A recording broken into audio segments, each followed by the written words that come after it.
Assalamualaikum warahmatullahi wabarakatuh. Nama saya Dea Mirella Aliu, kelas 6E, jurusan Pendidikan Guru Sekolah Dasar. Pada video kali ini saya akan menjelaskan mengenai sekolah sebagai pusat pengembangan kebudayaan masyarakat. Masuk pada penjelasannya, apa itu sekolah dan apa itu budaya.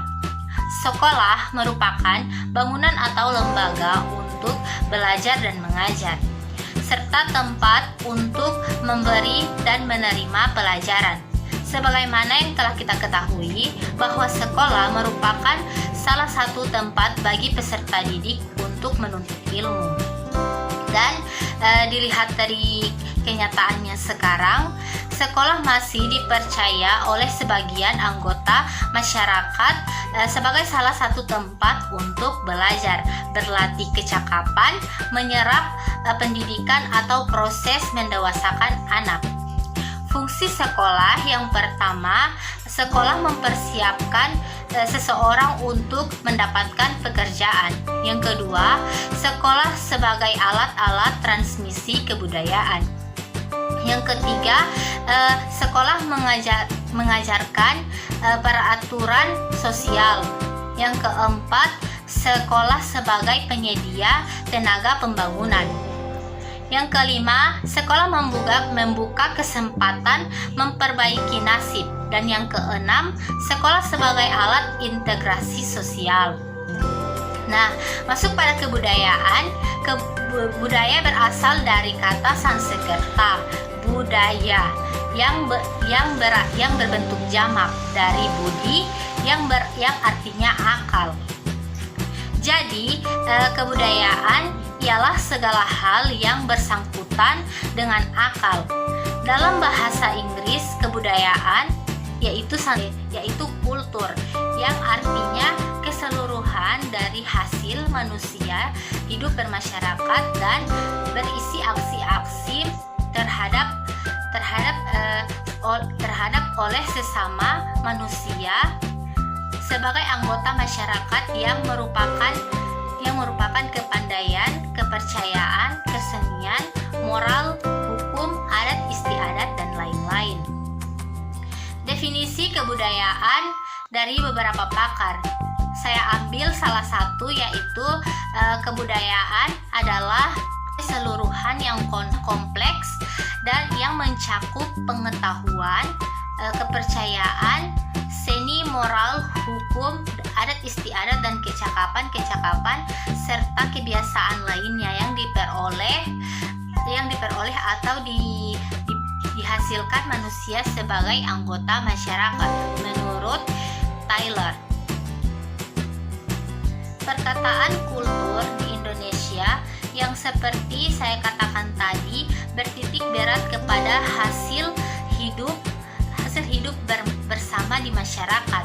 Tidak ada kebudayaan yang diciptakan oleh seorang manusia saja, atau hasil cipta seorang manusia saja. Mungkin penemuan-penemuan yang berarti diciptakan oleh pemikiran seseorang, tetapi penemuan itu akhirnya akan berkandung dan digunakan oleh masyarakat dalam kehidupan masyarakat itu. Nah, bagian-bagian dari kebudayaan yaitu kesenian, pendidikan, ilmu, dan sebagainya. Peradaban juga merupakan bagian dari kebudayaan yang memberikan atau merupakan ukuran kemajuan budaya sesuatu bangsa atau masyarakat, seperti arsitektur, teknologi, ilmu pengetahuan, dan sebagainya. Jenis-jenis kebudayaan. Yang pertama, kebudayaan material atau kebendaan. Nah, wujud kebudayaan yang berupa benda-benda konkret sebagai hasil karya manusia seperti rumah, mobil, candi, benda-benda hasil teknologi, dan sebagainya. Kemudian kebudayaan non material atau wujud kebudayaan yang tidak berupa benda konkret yang merupakan hasil cipta dan rasa manusia seperti hasil cipta manusia, seperti filsafat, ilmu pengetahuan baik yang berwujud teori murni maupun yang telah disusun untuk diamalkan di dalam kehidupan masyarakat. Yang keempat, hasil rasa manusia berwujud nilai-nilai dan macam-macam norma masyarakat yang perlu diciptakan untuk mengatur masalah-masalah sosial.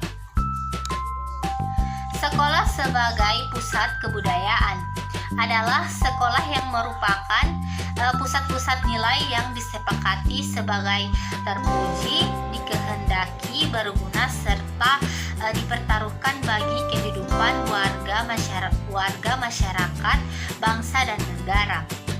Dalam hal itu, dianggap perlu dibiasakan kepada anak didik sedini mungkin menggali, mengenal, memahami, menyadari, menguasai, menghayati, dan belajar mengamalkan melalui proses belajar mengajar di sekolah. Kemudian keterkaitan yang sangat erat antara pendidikan dan kebudayaan nasional memerlukan program-program khusus yang perlu dilaksanakan, bukan saja untuk menunjukkan bahwa pendidikan berdasarkan kebudayaan, tetapi juga kebudayaan perlu diwujudkan atau dikembangkan melalui pendidikan. Dengan kata lain, perlu ada program pendidikan untuk pengenalan dan pengembangan kebudayaan. Pengembangan sekolah sebagai pusat kebudayaan untuk meningkatkan mutu pendidikan dan membangun peserta didik Indonesia yang cinta terhadap bermacam-macam budaya Indonesia yang tersebar dari Sabang sampai Merauke. Dan untuk mewujudkan itu bukan hal yang mudah. Perlu kerjasama antara guru, peserta didik, orang tua, dan masyarakat sekitar. Selanjutnya, ada ciri-ciri yang harus dimiliki oleh guru dan peserta didik sekolah sebagai pusat kebudayaan. Yang pertama, berbakti kepada Tuhan Yang Maha Esa. Yang kedua, cinta kepada negara Indonesia. Yang ketiga, bangga memiliki bahasa dan budaya. Yang keempat, ikut serta memajukan negara melalui usaha yang keras.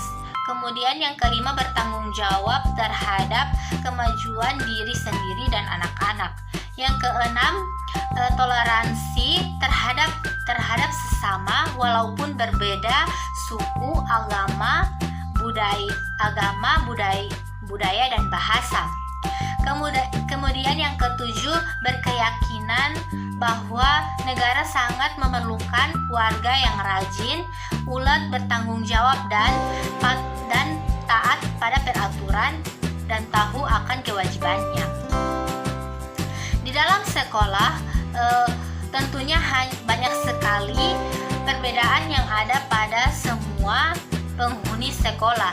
Nah, dari sekolah ini kita juga sebagai guru akan mengajarkan kepada peserta didik untuk saling menghormati, saling memahami, saling menghargai perbedaan budaya, etnis, agama, dan yang lainnya yang ada pada diri mereka.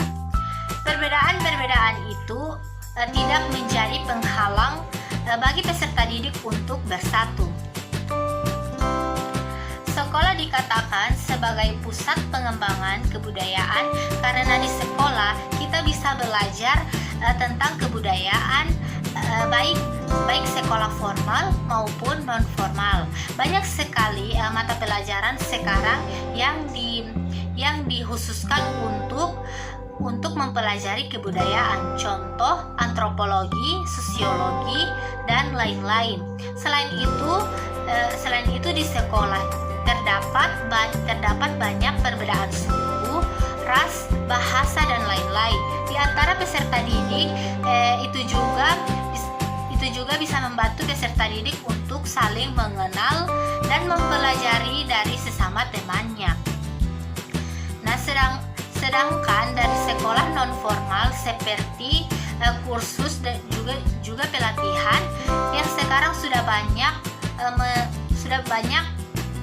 menjamur di mana-mana dan dengan mudah bisa kita temukan. Museum juga secara tidak langsung sudah membantu menjadi sekolah non formal untuk memperkenalkan barang-barang peninggalan sejarah dan budaya pada zaman dahulu.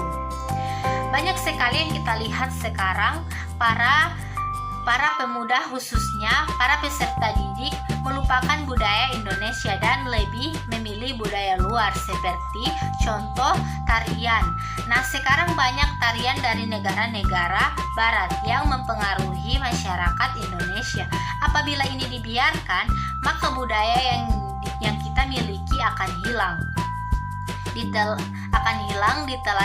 Ditelan atau diklaim oleh negara lain seperti yang terjadi kemarin. Nah, ini menjadi tugas berat bagi para guru di sekolah agar mampu menumbuhkan minat peserta didik untuk senang terhadap budaya milik kita sendiri. Jangan hanya sekedar tahu, juga merupakan guru yang mengajar di bidang tersebut juga harus pintar dan berkompeten di bidangnya. Jangan hanya sekedar tahu dan juga merupakan potret yang kurang baik untuk peserta didik. Pengembangan sekolah sebagai pusat kebudayaan untuk meningkatkan mutu pendidikan dalam rangka membangun manusia Indonesia.